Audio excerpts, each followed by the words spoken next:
कल 3 फरवरी 2025 है। बसंत पंचमी का दिन है। सरस्वती पूजा का दिन है। मतलब ज्ञान और बुद्धि की जो देवी हैं उनको समर्पित होने और करने का दिन है। मतलब हम खुद को समर्पित करेंगे ज्ञान के लिए। उसी की प्रतीक हमारी माँ सरस्वती हैं। हमारे शहर में महाकुंभ चल रहा है और अब तक 35 करोड़ लोग स्नान कर चुके हैं। और आज यानी 2 फरवरी के दिन मेला का 21वां दिन है। और विगत कुछ दिनों से प्रतिदिन एवरेज स्नान करने की जो संख्या आ रही है वह 2 करोड़ के आसपास आ रही है। तो आप मेला के विस्तार और महाकुंभ होने के अर्थ का अंदाजा लगाइए कि कैसे यहाँ जनमानस खुद को महाकुंभ में शामिल करना चाहता है। और जब किसी शहर में इस तरह की अपार भीड़ और जन समुद्र आ जाता है और एक ही जगह पर इकट्ठा होने की वह कोशिश करता है और संगम पर ही स्नान कर लेना चाहता है, तो व्यवस्थाएं कैसे चलती हैं और क्या हालत होती होगी, इसका अंदाजा आप बड़ी आसानी से लगा सकते हैं। और उससे जुड़ी समस्याओं के बारे में भी आप सहजता से सोच सकते हैं कि जिस दिन मुख्य स्नान होता है उस दिन संख्या 5 करोड़ पार कर जा रही है या फिर उसके आसपास रह रही है। और मौनी अमावस्या जो मुख्य स्नान पर्व था उस दिन यह संख्या 8 करोड़ पहुंच गई थी। और पूरे शहर में जो जनसंख्या का दबाव था या यूं कहे उपस्थिति थी वह 10 करोड़ थी।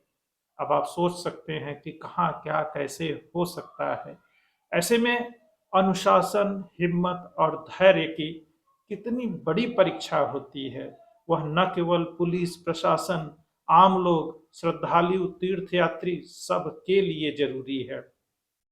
क्योंकि एक छोटी सी मूर्खता या जल्दबाजी कितने लोगों का जान ले सकती है या उनको संकट में डाल सकती है, इसका खामियाजा हम भुगत चुके हैं। सोचिए 2-4 मिनट की भगदड़ मैक्सिमम 5 मिनट में क्या से क्या हो सकता है। और हम किसी भी अपने अजीज को कब खो देंगे इसकी हम कल्पना भी नहीं कर सकते हैं।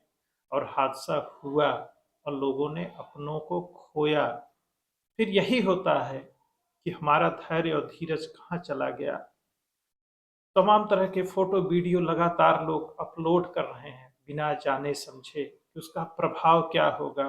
वायरल होने की कोशिश में कुछ भी फालतू बात करते रहना बहुत आसान होता है और लोग कर भी रहे हैं।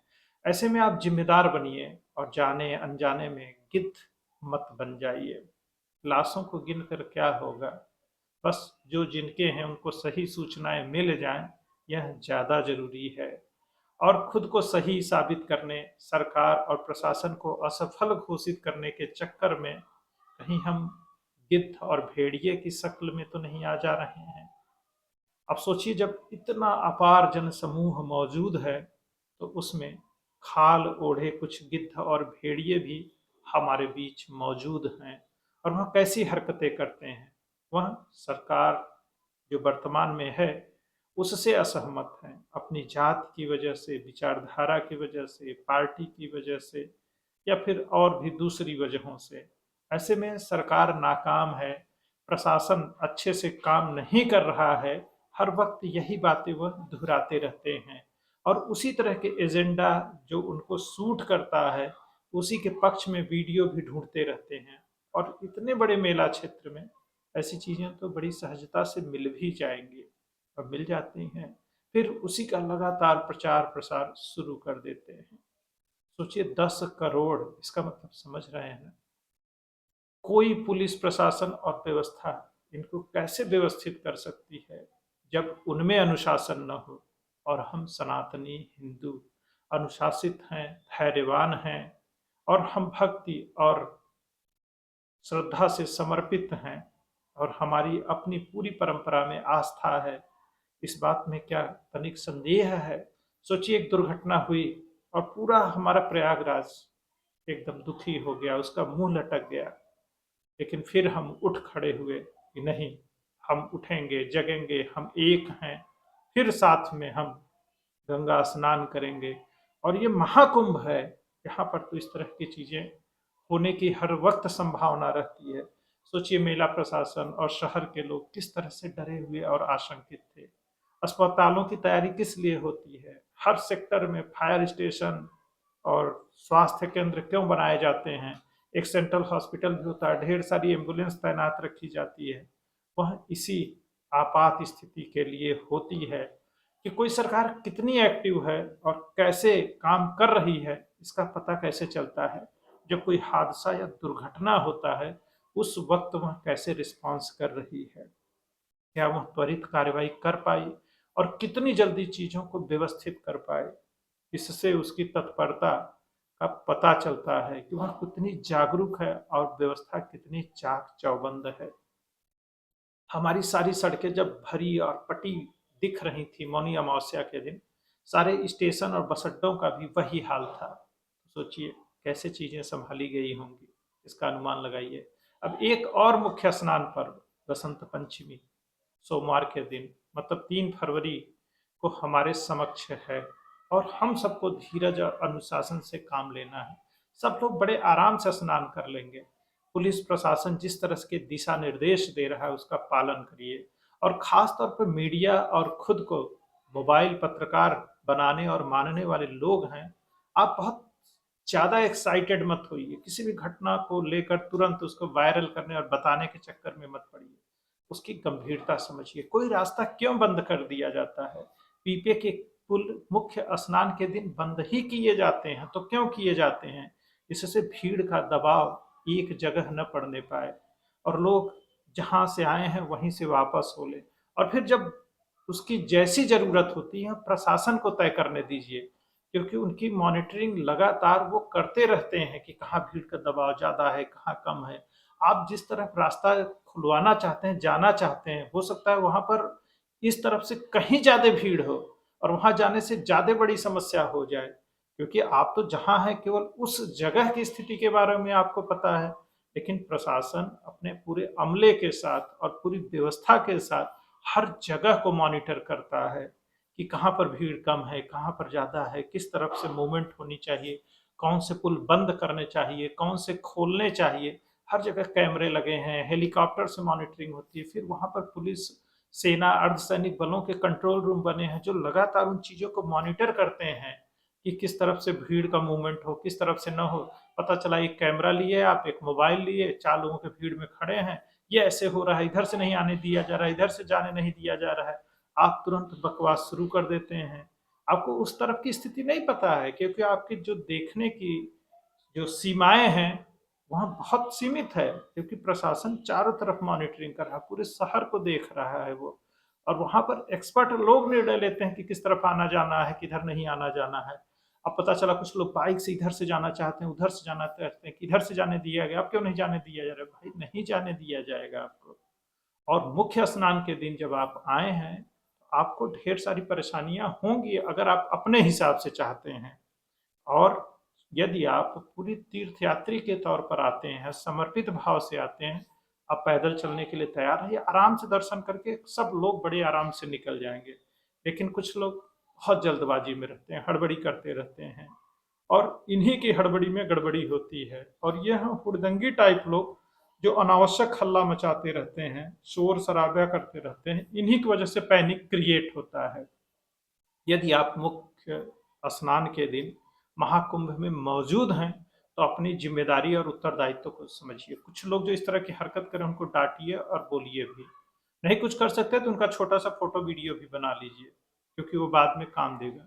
क्योंकि इन्हीं के बदतमीजी से सारी चीजें बिगड़ती हैं। वो किस जात बिरादरी के हैं, कौन है, इससे कोई फर्क नहीं पड़ता, वो हुड़दंगी हैं और चीजों को अव्यवस्थित करने में ही उनको मजा आता है। तो ये चीजें करनी है, भाग दौड़ नहीं करनी है, थोड़ा स्थिर होना है, आराम से जो सामने डायरेक्शन दिया जा रहा है उसका पालन करना है। फालतू परेशान नहीं होना है। आप मोबाइल पे कुछ सर्च कर सकते हैं, वो भी करिए, लेकिन हुड़दंगियों के साथ शामिल नहीं होना है, दौड़ना नहीं है, भागना नहीं है। भीड़ को कभी दौड़ना भागना नहीं चाहिए, और भीड़ में है तो इससे बचना चाहिए, क्योंकि सामने लोग धक्का देंगे। किनारे होने की कोशिश करिए, और 4-6 लोग स्थिर होइए, 10 लोग साथ खड़े होंगे तो अब आप बच सकते हैं। अगर अकेले आप रोकने की कोशिश करेंगे, नहीं, क्योंकि वहां ताकत चाहिए। 50 लोग इकट्ठे होकर खड़े होंगे, तेज आवाज में बोलिए, कहिए, तभी कुछ हो सकता है। अकेले आप बोलेंगे, कहेंगे, अकेले जाके भीड़ के सामने खड़े हो जाएंगे तो फिर आप खुद शिकार हो जाएंगे। इस बात की गंभीरता को समझना है कि उस वक्त कौन सा डिसीजन सही होगा। यह आपके कॉमन सेंस और क्विक रिस्पांस पर ही डिपेंड करेगा कि आप कैसे सुरक्षित रह सकते हैं। अब सोचिए, स्टेशनों पर कैसे लोग आते जाते हैं, सारे लोग एक ही बार में एक ही ट्रेन में चढ़ के निकल जाना चाहते हैं, नहीं हो पाएगा भाई। थोड़ा सा धैर्य रखिए, और बसंत पंचमी पर मेले को अच्छे से अनुभव करिए। आप कभी जल्दबाजी मत करिए, आप नवयुवक हैं, आराम से आइए, टहलिए, घूमिए, टाइम लेकर आइए, कुछ दिन लेकर आइए। जल्दबाजी करेंगे तो दिक्कत होगी। और महाकुंभ का मतलब समझिए, यह सबसे बड़ा तीर्थाटन है। अगर इसे देशाटन और पर्यटन की दृष्टि से देख रहे हैं तो हमारा 12 वर्षों पर होने वाला हिंदू धर्म का, सनातन धर्म का सबसे बड़ा गैदरिंग या उत्सव धर्मिता का यह जगह है। तो जब ऐसी मान्यता है तो वहाँ क्या होगा, सारे लोग आना चाहेंगे, क्योंकि अब यह अवसर 12 साल बाद मिलेगा। तो थोड़े धैर्य के साथ आपको आना है, तपस्या करनी है, आपको पैदल चलना पड़ेगा। सुविधाएं सबको नहीं मिल पाएंगी, क्योंकि 10 करोड़ लोग आ गए हैं। तो सोचिए क्या होगा अगर करोड़ 2 करोड़ लोग हैं, उनके खाने रहने आने जाने। आप निजी वाहन से अगर आ रहे हैं तो गाड़ी खड़ी कहाँ करेंगे, सोच के देखिए। आपके लिए कोई अलग से थोड़ी कुछ होगा। जो वीआईपी बन के आते हैं उनको भी सुविधा नहीं मिल पाती है, या फिर आप भी वीआईपी हैं तो पैसे खर्च करिए, टेंट सिटी में जाइए, लग्जरियस होटल भी बने हैं, वहां जाके रुकिए। हफ्ता 10 दिन का बजट बनाकर आइए, आराम से वहां रुकिए। भीड़ से कोई मतलब नहीं रहेगा। जब मन करे घूमिए, मुख्य स्नान के दिन टेंट में आराम करिए, बढ़िया से खाइए पीजिए। बाकी दिनों खूब घूमिए टहलिए, रील बनाइए, वीडियो बनाइए, कोई दिक्कत नहीं होगी। वो जो लोग हैं ना सेलिब्रिटी टाइप, ऐसे ही लोग हैं, उनके पास ढेर सारा पैसा है। और आप जिस बजट में हैं, जैसे प्लान किए हैं, बहुत अच्छा है, कोई बुराई नहीं है। बस उसको व्यवस्थित ढंग से होने और करने की आवश्यकता है। पैनिक मत होइए, सब चीजें बड़े आराम से और बहुत अच्छे से हो रही हैं। सोचिए, 10 करोड़ लोग स्नान करके गए ना मौनी अमावस्या पर, और अब तक 35 करोड़ स्नान कर चुके हैं। तो क्या किसी व्यवस्था की खामी और कमी की वजह से किए होंगे? ट्रेनें चलाई जा रही हैं, बस चलाई जा रही हैं, और लोग आ रहे हैं, रुक रहे हैं, खा रहे हैं, और बाकी चीजें भी कर रहे हैं। तो उतनी व्यवस्था मेला प्रशासन ने किया होगा, प्रदेश सरकार सोचिए कैसे हैंडल कर रही होगी, कितनी बड़ी मशीनरी लगी होगी। थोड़ा सा सोच कर देखिए, कॉमन सेंस अप्लाई करिए। सोचिए, होटल वाले, फूडिंग लॉजिंग से जुड़े लोग, ट्रांसपोर्टेशन से जुड़े लोग, सारे लोग एकदम बम बम है, मतलब खूब पैसा कमा रहे हैं। नाविक, पंडा, पुजारी, सब लोग जो भी है, सबकी पेट अच्छे से भर रहा है। और अनलिमिटेड ऑफर चल रहा है 45 दिन का। आज 21वां दिन है और 35 करोड़ का आंकड़ा पार हो गया है। ऐसे में क्या अपलोड करना है, क्या बोलना है, क्या बताना है, आप खुद तय करिए। सोचिए, दुनिया में जब बड़ी आपदाएं आती है तो उस देश के नागरिक क्या करते हैं? वो लाशों के वीडियो लोड करते हैं? नहीं करते हैं। तो ऐसी आपदाएं हमारे यहाँ भी आएंगी, आकस्मिक दुर्घटनाएं होंगी, समस्याएं होंगी। तो क्या बताना है, क्या नहीं बताना है, क्या दिखाना है, क्या नहीं दिखाना है, आप खुद तय करिए इसको ना, कि क्या अच्छा लगेगा ये। फिर हमारी चॉइस है, हम अपने तीर्थ स्थल पे आए हैं। महाकुंभ हमारे लिए है, हमारे साधु संतों, हमारी विरासत के लिए है, हमारी सभ्यता संस्कृति का सबसे बड़ा उत्सव है। जब सबसे बड़ा उत्सव है और सब लोग आएंगे, तो धैर्य बिना कुछ होगा? अनुशासन बिना नहीं होगा। लाइन में लगना है, अपना नंबर आने पे जाना है, आराम से खड़े रहना है, धीरे धीरे चीजें होंगी। फिर दूसरी ट्रेन आएगी तब आपको बैठना है। बसें आ रही हैं, जा रही हैं, उसी तरह चलने का भी है तरीका। थोड़ा धीरज रखिए, और फिर लाइफ टाइम एक्सपीरियंस यही होगा महाकुंभ का, कि कितने किलोमीटर आप पैदल चले और कैसे गए, महाकुंभ होने का मतलब क्या होता है। और गिद्धों से सावधान रहिए, जो सोशल मीडिया पर भी हैं, न्यूज़ चैनल पर भी हैं, अखबारों में भी हैं, हमारे आपके बीच भी हैं। और वो अच्छे से खाल ओढ़ कर भी हैं, तो उनको पहचानिए और उनसे प्रभावित मत होइए। बस गिद्ध संबोधित कर दीजिए, पर्याप्त है। इसी के साथ मेला की ढेर सारी शुभकामनाएं। फिर आइए, अच्छे से स्नान करिए, थोड़ा धैर्य रखिए और महाकुंभ को जानने समझने के लिए वक्त दीजिए। जल्दबाजी में मत रहिए। बहुत अच्छा मेला है और बहुत विस्तार है। और ज़्यादा जानना चाहते हैं तो 2017 से, बाबा 2017 में ही बने थे ना मुख्यमंत्री, और 25 चल रहा है, 8 साल हो गया है। प्रयागराज में क्या बदलाव हुआ है इस दौरान, जरा लोगों से बात कीजिए, आपको पता चल जाएगा कि प्रयागराज में क्या था और अब क्या है। कितना बड़े परिवर्तन से यह शहर गुजरा है। और अब तक 35 लाख लोग स्नान कर चुके हैं और 45 करोड़ का जो आंकड़ा है, अनुमान है, सोच जो था, वह भी टूट जाएगा 26 फरवरी महाशिवरात्रि तक। तो जागृत रहिए और अपनी संस्कृति सभ्यता पर गर्व करिए, मगर हर वक्त अनुशासित रहिए, चैतन्य रहिए, जागरूक रहिए और अपनी जिम्मेदारी को बखूबी समझिए। सिर्फ हल्ला मचाने से कुछ नहीं होता है। कर्तव्यों का भी जीवन में बहुत ज़्यादा योगदान होता है और कर्तव्यवान लोग ही असली निर्माणकर्ता होते हैं देश के। तो आप क्या हैं?